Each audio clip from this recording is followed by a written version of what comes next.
Feche os olhos por um segundo e imagine a cena. Ruas completamente lotadas, pessoas mascaradas, música alta, corpos dançando sem parar, uma sensação coletiva de liberdade absoluta. Agora me responde com sinceridade.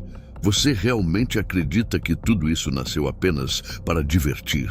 Porque a verdade é que o carnaval não começou como festa, não começou como bagunça e muito menos como algo sem regras. Na realidade, ele nasceu do medo, do controle e de uma tentativa desesperada de lidar com algo que todo ser humano carrega dentro de si: o desejo pelo excesso. E quando você entende de onde o carnaval veio, é impossível continuar olhando para essa festa do mesmo jeito. Hoje, o carnaval é visto como sinônimo de liberdade, mas, ironicamente, ele surgiu exatamente como o oposto disso. Para entender essa história, precisamos voltar milhares de anos no tempo, para um mundo onde a religião não separava o sagrado do profano e onde festejar não era lazer, mas uma questão de sobrevivência. Muito antes de existir carnaval, antes mesmo do cristianismo, o ser humano já realizava rituais de inversão social. As antigas civilizações viviam cercadas de incertezas, secas, fome, doenças e guerras. Quando a vida ficava dura demais, as pessoas criavam momentos específicos para extravasar tudo aquilo que era reprimido no dia a dia. Na Roma antiga, por exemplo, existia a Saturnália, uma das festas mais importantes do calendário. Durante alguns dias, todas as regras eram suspensas. Escravos se sentavam à mesa com seus senhores. Ricos se vestiam como pobres. Autoridades perdiam o poder simbólico. O mundo era virado de cabeça para baixo. Beber, comer em excesso, rir alto e zombar dos poderosos não só era permitido como incentivado. Máscaras eram usadas não por estética, mas para esconder identidades, porque naquele momento ninguém era quem costumava ser. A sociedade inteira fazia um acordo silencioso. Por alguns dias, a ordem deixaria de existir. Mas havia uma regra invisível muito clara. Quando a festa acabasse, tudo voltaria exatamente ao normal. Isso não acontecia só em Roma. Na Grécia Antiga, rituais ligados a Dionísio, o deus do vinho e do êxtase, celebravam justamente a perda do controle. O vinho não era apenas uma bebida. Era símbolo de libertação, de abandono da razão, de se tornar algo além de si mesmo. Essas festas não eram vistas como pecado, mas como algo necessário. O ser humano precisava de um momento para explodir antes de voltar a se conter.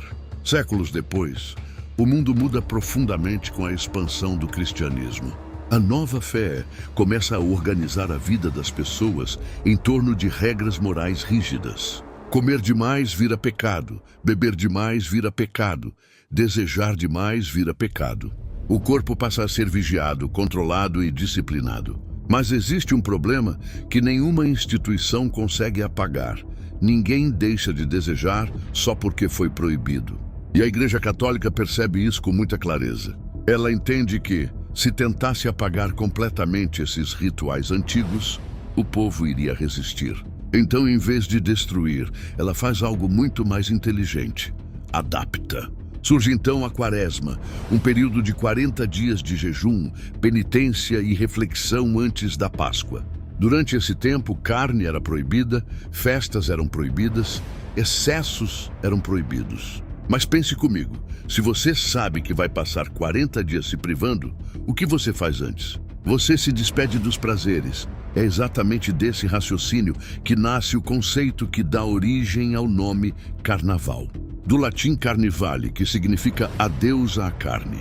O carnaval surge como o último grande momento de liberdade antes do período mais rígido do calendário cristão. Ele não era uma rebelião contra a igreja, mas algo permitido por ela, uma válvula de escape cuidadosamente calculada. Durante o carnaval medieval, o mundo se invertia novamente. Homens se vestiam de mulheres, pobres zombavam dos ricos, figuras religiosas eram satirizadas. Muitas cidades elegiam o chamado Rei da Folia. um personagem que governava simbolicamente durante aqueles dias. Mas tudo tinha prazo para acabar. Quando o carnaval terminava, as máscaras caíam, as hierarquias voltavam e o silêncio da quaresma começava. O excesso só era tolerado porque tinha data marcada para terminar. E aqui está um ponto que quase ninguém percebe. O carnaval não nasceu para destruir a ordem, ele nasceu para preservá-la. Ao permitir o caos por alguns dias, a igreja garantia obediência durante o resto do ano. Era uma estratégia brilhante.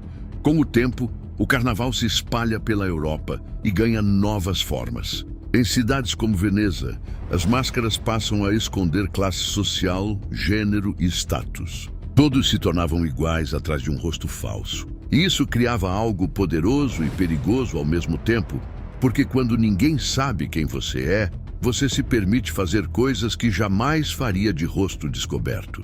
Essa sensação de anonimato, de liberdade temporária e de inversão social atravessa oceanos. E quando o carnaval chega ao Brasil, ele encontra algo que nunca teve antes.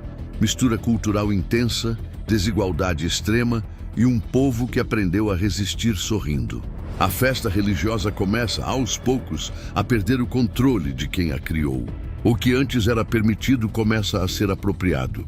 O que antes tinha limite começa a se expandir. É exatamente aqui que o carnaval deixa de ser apenas um ritual religioso e começa a se transformar em algo muito maior. Mas isso é só o começo da história. Até aqui fica claro que o carnaval não nasceu rebelde. Ele nasceu controlado, permitido, vigiado.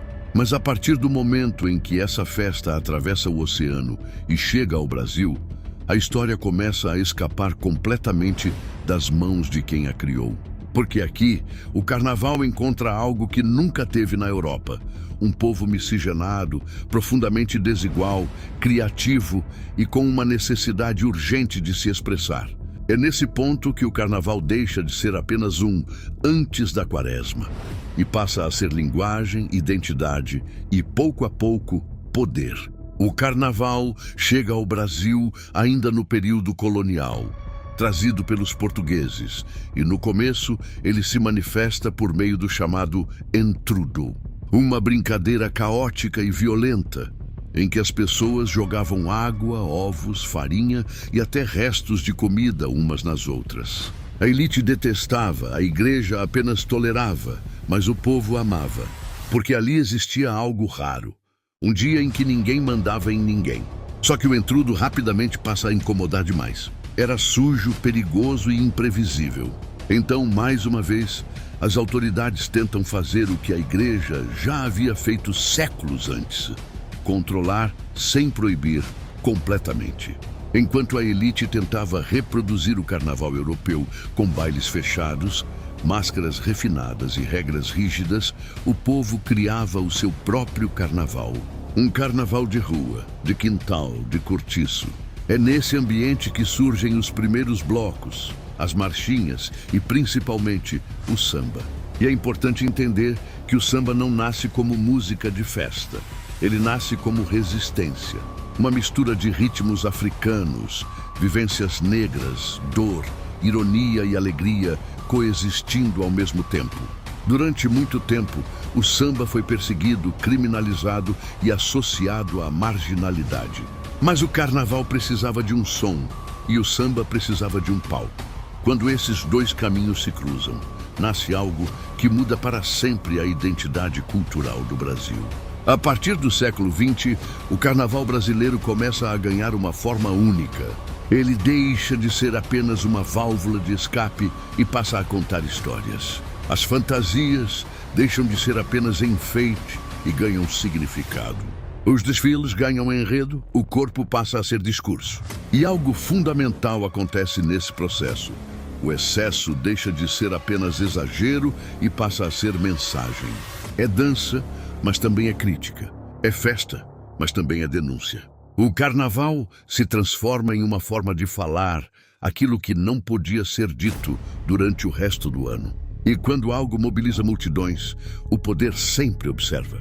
Na década de 1930, durante o governo de Getúlio Vargas, o Estado percebe que o carnaval poderia ser usado como ferramenta política. O samba passa a ser institucionalizado, as escolas de samba ganham regras, os desfiles recebem patrocínio e organização. O carnaval vira produto, espetáculo e vitrine internacional.